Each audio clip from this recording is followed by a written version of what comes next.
Hello guys, চলে আসলাম একটা new blog নিয়ে। দেখতে পাচ্ছ আলু ভাজছি, আলুটা ভেজে নিচ্ছি। ভেজে লাল লাল করে ভেজে নেওয়ার পরে তুলে নিলাম। তারপরে তেলের ভিতরে গোটা জিরে আর শুকনো লঙ্কা দিয়ে দিচ্ছি। তারপর ভালো করে ভেজে নিতে হবে। তারপরে আদা, জিরে আর টমেটো পেস্ট, শুকনো লঙ্কা পেস্টটা দিয়ে দিলাম।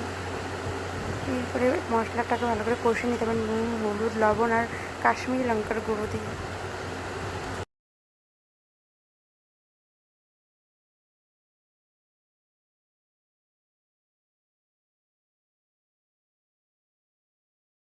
মশলাটা কষিয়ে নেওয়ার পরে আলু কটা দিয়ে আরও ভালো করে কষিয়ে নিতে হবে। তারপরে কাবলি ছোলাটা দিয়ে দিতে হবে। ছোলাটা, আলুটা আর মশলাটা ভালো করে একসাথে কষিয়ে নেওয়ার পরে জল দিয়ে দিতে হবে। একটু ফুটে গরম মশলা দিয়ে ফুটিয়ে নামিয়ে নিতে হবে। আমাদের ছিল একাদশী সেই দিন, সেই জন্য এটা আবার রেসিপি